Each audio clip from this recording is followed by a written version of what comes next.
परक्या लोकांना आपलं किती राग येतो ना, म्हणजे आपल्या लोकांना आपल्या माणसांना आपण काय पण बोललो तर त्यांना काहीच राग येत नाही.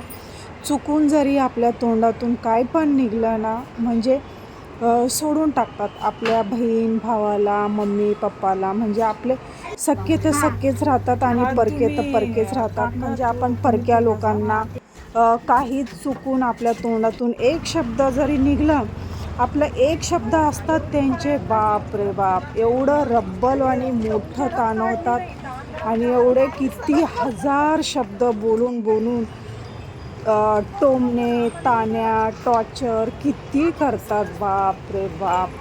म्हणजे माझ्याच बाबतीत मला असं असंच का होतं. होतंय, म्हणजे मी मला असंच एवढं येतंय. काही चुकीचं पण बोलत नाही आणि माझे एवढे लोकांना एवढं का टोचतात बोलणे तेच कळत नाही मला. म्हणजे ते लोक किती टॉर्चर करतात, किती आडवं तिडवं बोलतात आणि मजाक उडवतात, तेव्हा मी सगळ्या गोष्टींना मी इग्नोर करते आणि लोक माझ्या एक शब्दाला, म्हणजे त्याचा काय एवढा मोठं करायचं पण काही अर्थ नाही आहे, तरी पण किती मोठं करून ठेवतात.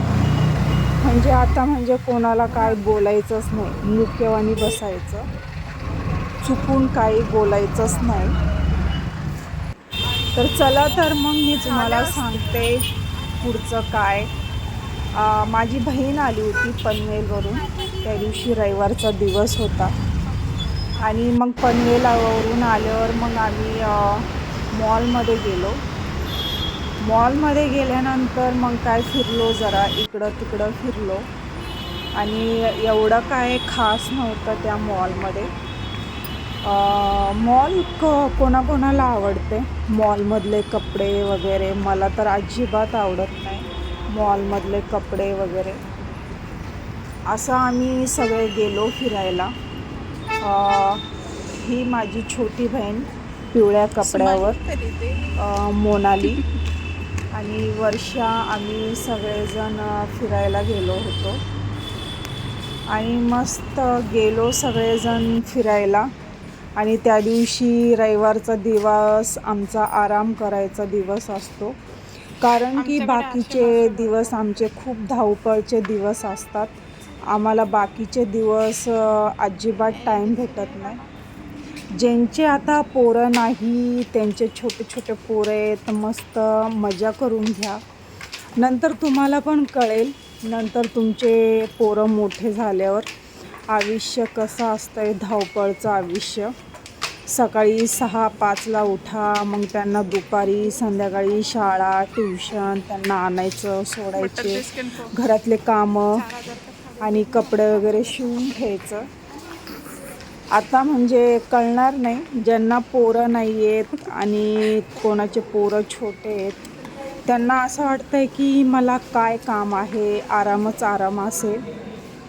पण मला माहिती आहे की मी कशी दिवस काढते आणि कसे एक एक मिनिट मला इम्पॉर्टंट आहे.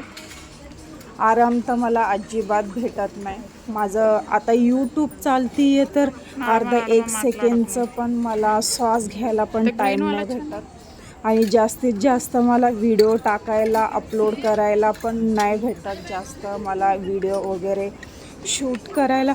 व्हिडिओ एवढे शूट करून ठेवली आहे, पण त्याला वेळ भेटत नाही मला, शॉर्ट व्हिडिओ, लॉंग व्हिडिओ. आणि कधी आम्ही दुसऱ्यांवानी मोठे यूट्यूबर होणार काय माहीत. आता खूप लवकर लवकर आमचे व्हिडिओ व्हायरल झाले तर खूप चांगलं आहे, म्हणजे आम्ही पण बनू मोठे यूट्यूबर. खूप कष्ट करावं लागतंय, खूप मेहनत करावं लागतंय यूट्यूब चालवायला. तर असा मग थोडा शेवटचा व्हिडिओ शूट करून घेतला. माझी छोटी बहीण आहे.